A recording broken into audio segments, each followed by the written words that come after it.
Fala aí pessoal, beleza? Iniciando mais o acompanhamento mensal, vamos falar sobre o Rura 11, o Fiagro do Itaú, que está quase chegando ao 100% alocado.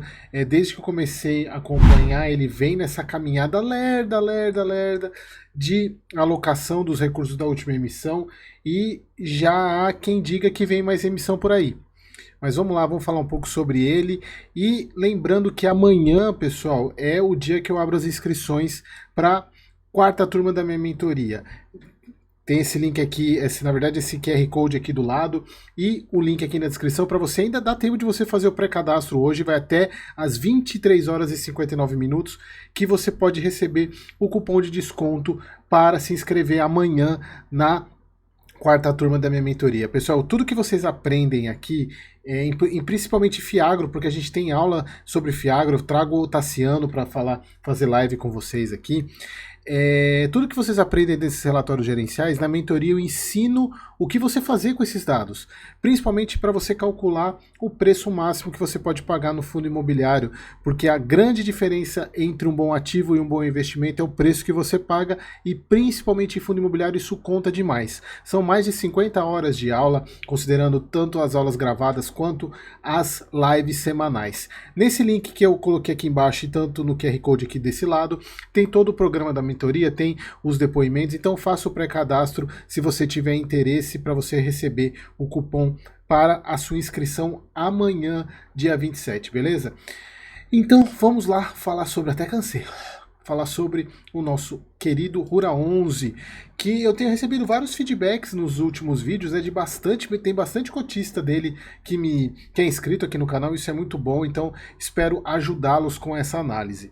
Então agora é o relatório agora de abril de 24, a base dele de carteira, ele segue, né, o CDI 3 a 3,5, embora já desde que eu analiso o Rura, ele sempre está acima de 4, pagou basicamente a mesma coisa do que o... Não, na verdade ele pagou mais esse mês foi maior, ele estava vindo 10 centavos, pagou 12 centavos esse mês, e com o preço de cota, o rendimento mensal de 1,2 é muita coisa, aumentou o dividend yield para 15,77, ele está com um deságio interessante, se vocês forem ver, ele vinha com um ágio muito grande mesmo, despencou e continua abaixo. Agora que eu estou gravando, deixa eu ver quanto que está a cotação dele aqui, se eu não me engano, ele está em... Deixa eu ver, peraí... Tá, deixa eu ver aqui, Rura 11... 9,64. Então ele ainda tá mais, ele tá nessa faixa, não, ele tá até abaixo dos 70, ele tá por aqui, ó. Então ele tá com um deságio interessante para quem quer montar a posição ou aumentar a posição, obviamente não é recomendação, mas a questão toda é que o agro vem sofrendo muito, né? Então esse é um ponto que a gente precisa ter de ciência, mas assim, eu vejo como sendo um dos fiagros mais conservadores que a gente tem, embora eu ainda acho que o da Sparta seja o mais conservador, ele e o Snag, né, da conservador.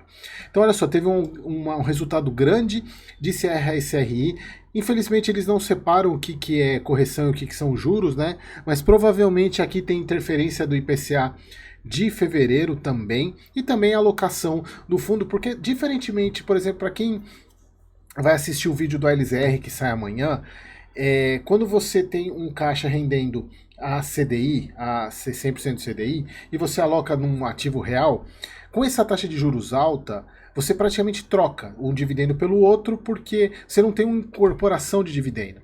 Já no caso de um ativo que tem o caixa CDI e ele investe a CDI mais 3, CDI mais 4, você tem um resultado. Então, quanto mais rápido um fundo de papel, ou no caso um Fiagro, que é basicamente papel CRA, aloca, ele traz mais retorno, ele aumenta o rendimento. Então, por isso que não é bom fundo de papel, ou no caso o CRA, ter caixa. Ele tem que ter caixa só para manter as operações, o resto tem que estar alocado, porque quanto mais caixa ele tem, menos resultado ele traz. Então aqui a gente vê nitidamente a redução que vem acontecendo do caixa, né, com a emissão, e aí ele já está com um pouco menos de 200 milhões aqui de caixa, né, para poder fazer as alocações que ainda faltam. Resultado foi um pouquinho maior do que o pagamento, ele vinha sempre basicamente resultado pagando, então ele ainda está bem tranquilo, por isso que ele pagou esses 1,2 esse mês, alocação de 99%, então já praticamente resolvida a questão da emissão, por isso que eu comento que é importante ele alocar rápido, mas a questão toda é que, por ser Itaú, tem toda a burocracia de um bancão, há uma certa demora. E aqui, pessoal, um ponto que eu sempre falo, que é um sério ponto de atenção que vocês têm que ter ao investir em ativos, principalmente em fiagros, observem a duration. Por quê? Lembra que acho que eu comentei isso no mês passado, duration é o tempo que o devedor, tempo que o credor recebe o valor de volta. Ou seja, são prazos mais curtos de empréstimo. Produtor rural quem busca curto prazo vai para banco. E o que sobra de curto prazo são os produtores, né, os devedores mais arriscados. Então, quando você pega um fiagro que tem uma duration menor, provavelmente ele está com um devedor mais arriscado, com exceção do Rura, porque a gente está falando de bancão aqui. Então, a seleção de carteira é muito mais rígida. Por isso que eu não me preocupo com uma duration tão baixa. Já, por exemplo, o Snag tem ativo com duration acima de 16%, que é financiamento de longo prazo. Principalmente quando a gente fala de agro. Agro, você não tem um retorno de um projeto de irrigação em 2 anos. Você vai ter acima de 5 anos, 5, 6 anos. Então, curto prazo é normalmente para aqueles capital de giro, dinheiro rápido. Então, quando a gente está falando de um fiagro que não tem um bancão por trás, duration pequena, curta, você tem que ficar atenção, tem que ter atenção, beleza? Já no caso do Rura é mais tranquilo porque a gente está falando, desculpa pessoal, do Itaú. Então aqui a exposição setorial, basicamente grande parte açúcar e álcool, mas bem diversificado. Alienação fiduciária em terra, que é a maior parte da garantia, então mostrando que é bem seguro. Aqui não mudou nada em questão de devedor, Aqui a parte que eles comentam, né, que encerrou com 99% do patrimônio em agro, muito bom, conseguindo resolver isso.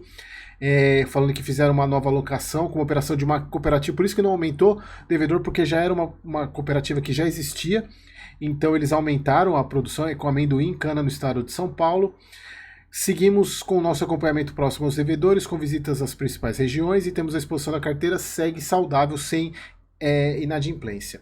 Eles têm um caso de um produtor rural que faz parte de um grupo econômico que entrou em RJ, sendo que esse único caso do Rura 11 que envolve alguma disputa judicial, porém ele não tem problema.